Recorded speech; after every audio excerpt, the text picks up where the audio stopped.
Hey everyone, welcome to the top 10 list and welcome to my top 10 Oscar snubs. Yes, as you all saw, my Oscar predictions and my live reaction to the Oscar nominations. We're in the heart of Oscar season, not for the Oscar movies, but the Oscar ceremony is coming on February 26th. Check it out, it's going to be an amazing show, but to celebrate the Oscars and the Oscar movies and the ceremony that's about to happen, I thought I'd talk about some snubs, because this year had a lot of Oscar snubs, and I thought I'd talk about some snubs that really bother me through the test of time of Oscars since it's been out. And when it comes to this top 10 list, I'm not doing Oscar snubs for movies that were nominated, but they didn't win. That's a lot of snubs. Like, if I did snubs like that, I would have like a top 50, because there are so many movies and actors and actresses and screenwriters that were always nominated, but they never got the Golden Trophy.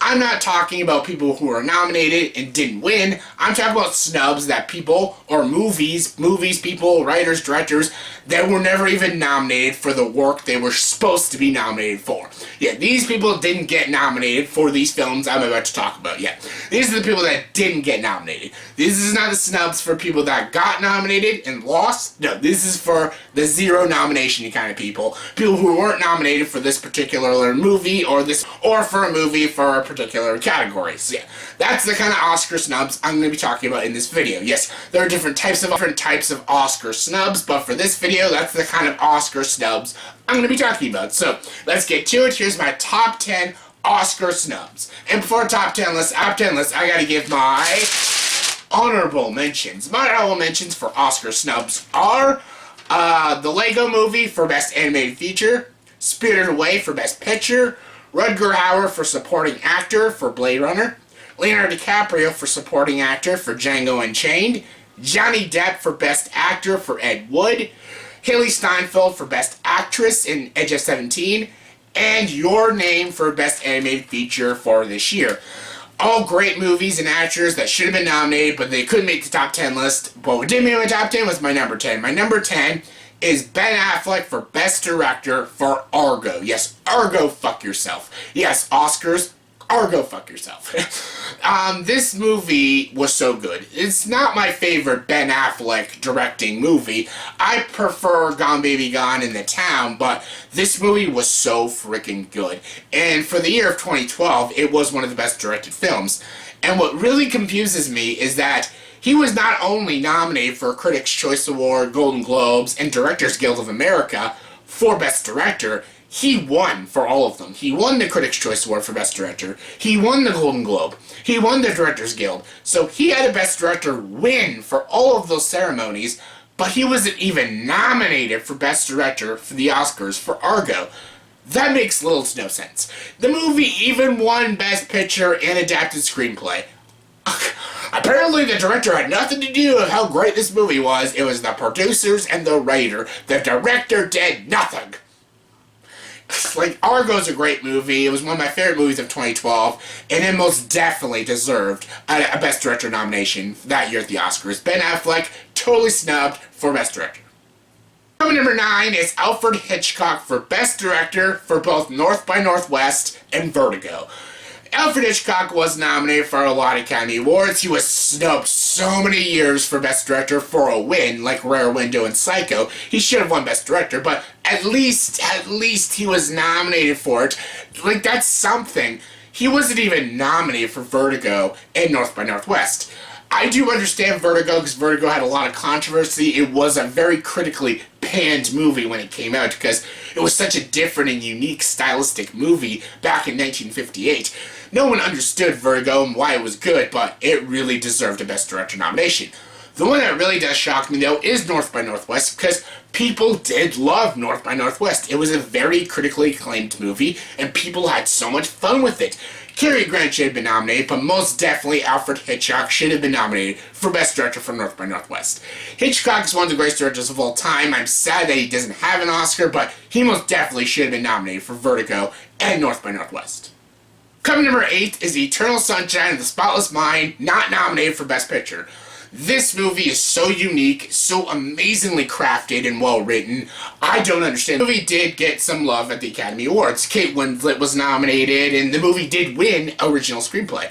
I would love to see Jim Carrey get Best Actor, but This was a crammed year for Best Actor, so I don't know if he would have made the cut, but for Best Picture, it should have been nominated for Best Picture, most definitely. Yes, I know $1 Million Baby and Sideways were nominated, most definitely so, but Eternal Sunshine of the Spotless Mind was hands down the best year of 2004, was it? 2004? It was amazing, this movie. This movie's incredible. How unique and original it is. When anyone talks about that year, the movies that came out that year, Eternal Sunshine of the Spotless Mind is definitely the most talked about and the most liked movie of that year. So it should have got a Best Picture nomination. I think everyone could agree with me on that. Coming number 7 is The Dark Knight for Best Picture. Yes, The Dark Knight is the greatest superhero movie of all time, in my opinion. Some people disagree, but I love The Dark Knight. It is so perfectly constructed, so well directed, so well paced, so amazingly well acted. It's the best Batman movie I've ever seen. It's probably the best Batman movie we'll ever get. It's the Batman movie we deserve. And I love this movie. I'm glad it got Oscar nominations. It got a lot, like, the sound, the visual effects, the costumes, supporting actor win for Heath Ledger.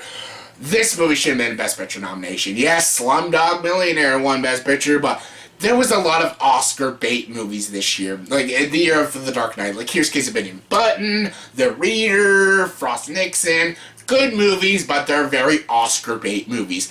The Dark Knight was a groundbreaking superhero movie that was nominated for multiple Academy Awards. Why not give it Best Picture? Like, if Mad Max Fury Road, an amazing action movie, can be nominated for Best Picture, I think The Dark Knight can too. Like, I think it was a major snub. Coming number 6 is Christopher Nolan for Best Director for both Dark Knight and Inception. I'm going back to Dark Knight and Christopher Nolan. Christopher Nolan is an amazing director. I still am baffled that he doesn't have a Best Director nomination.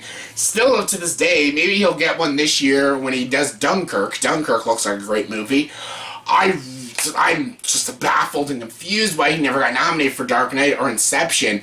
The Dark Knight got snubbed for Best Picture, so it's a little more understandable he didn't get Best Director for Dark Knight, even though I strongly disagree with it. But Inception did get a Best Picture nomination, so why not give it a Best Director for Christopher Nolan? Inception was one of the most unique original films of 2010. Why not Christopher Nolan get a Best Director nomination? Wasn't it also nominated for a screenplay? Why not director as well? So dumb. Coming number 5 is Hugh Jackman for Best Actor for Prisoners. I'm in a minority with this. Some people love Prisoners, some people think it's just good.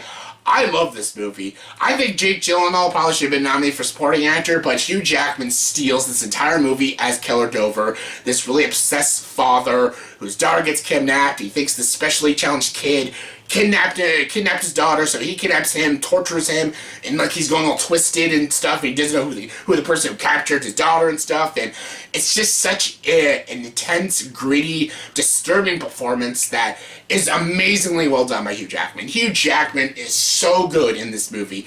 Jake Gyllenhaal's amazing too, but Hugh Jackman is so great. Yes, he was nominated for Les Miserables. He was so good as Jean Valjean. I thought his voice was beautiful. He gave a good performance, but in Prisoners, he deserved a Best Actor nomination, especially for the year of 2013. I would have taken out Bruce Dern for Nebraska. Bruce Dern's a good actor, but I would have put Hugh Jackman in there instead of Bruce Dern. I thought Prisoners was snubbed for a lot of things, but Hugh Jackman was definitely the biggest snub for Prisoners. Coming number 4 is Groundhog Day for Best Original Screenplay. Yes, I think this movie was amazingly well written. And I'm not saying Bill Murray for Best Actor, that would have been awesome. Or even a Best Picture, that would have been cool too, but I'm not asking for that. This movie, Groundhog Day, is such a cleverly written film. It's so unique and so original. I think it should have been nominated for original screenplay. Harold Ramis should have been an Oscar nominee director/writer. This movie was nominated for original screenplay at the BAFTAs, so I think the Oscars should have followed the BAFTAs and given this movie an original screenplay, because Groundhog Day is such a delightful film and such a beautifully written film with its dialogue, characters, and of course idea and premise. It's so unique, so original, so fresh, and I just love it. The drama, the romance, the science fiction elements of it, it's beautifully written, totally snubbed for original screenplay. Y'all can agree with me, right? Coming in number 3 is Brad Pitt or Morgan Freeman for Seven. I think both of them gave Oscar-worthy performances in the movie Seven. I don't know who would get nominated. They're both equally amazing. Maybe they canceled each other out. Maybe that's why they didn't get nominated. But I would have nominated either one of them, even both, because in 1984 or something, Amadeus nominated 2 actors for lead actor in their category. F. Murray Abraham and Tom Hulce were both nominated for lead actor. I would have done the same thing for Seven. I thought Brad Pitt as Mills and Morgan Freeman as Somerset were both amazing in this amazing neo-noir mystery thriller, this disturbing, unsettling movie. I get it was a little too disturbing for the Oscars. That's why David Fincher didn't get nominated. It didn't get Best Picture nomination. But everyone could agree that Seven has great performances. Kevin Spacey, Gwyneth Paltrow, all amazing. But Brad Pitt and Morgan Freeman truly make this movie amazing. And both of them, if it was just one of them, that would have been fine. But both of them deserved an Oscar nomination for their incredible, endearing performances. Totally snubbed for both of them. Coming number 2 is Amy Adams for Arrival. Yes, this just happened, but I'm still pissed off about it, so I want to talk about it some more.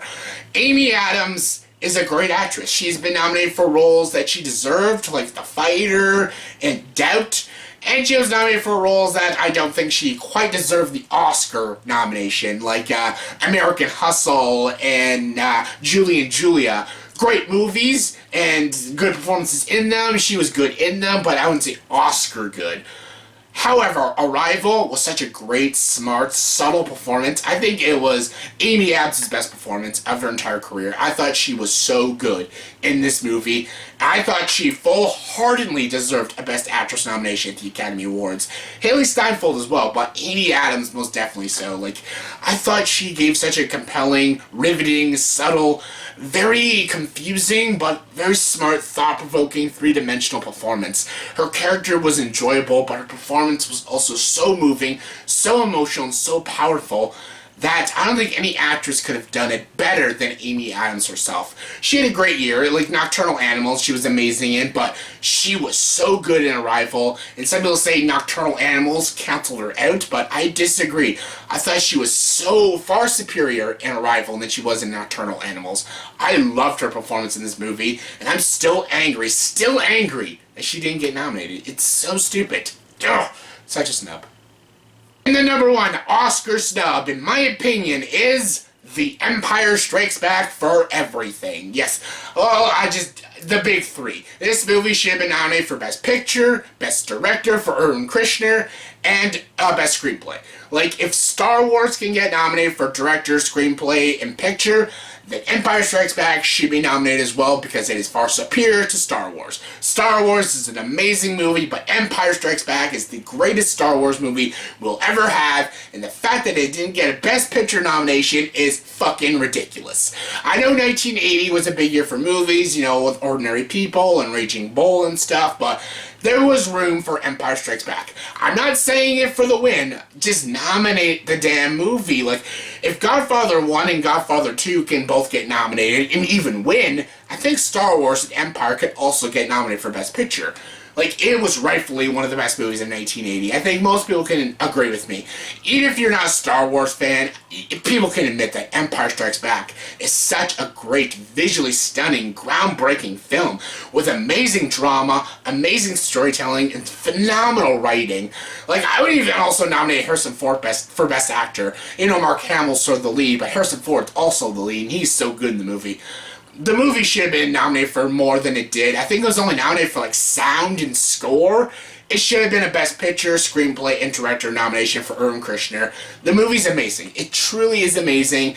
And I'm not just saying because I'm a Star Wars fan. Empire Strikes Back should have been nominated for Academy Awards, and it was so freaking snubbed. Ugh, still angers me. So yeah, that was my top 10 Oscar snubs, in my opinion. So in the comment section below, please tell me, do you agree with these snubs? If not, give me your snubs. What movies do you think should have been nominated? What actors or screenwriters or directors should have been nominated for the roles or the movies they did? What movies were snubbed in your opinion? Comment below, let me know. And as always, if you like this video, please subscribe to this channel and join the dark side.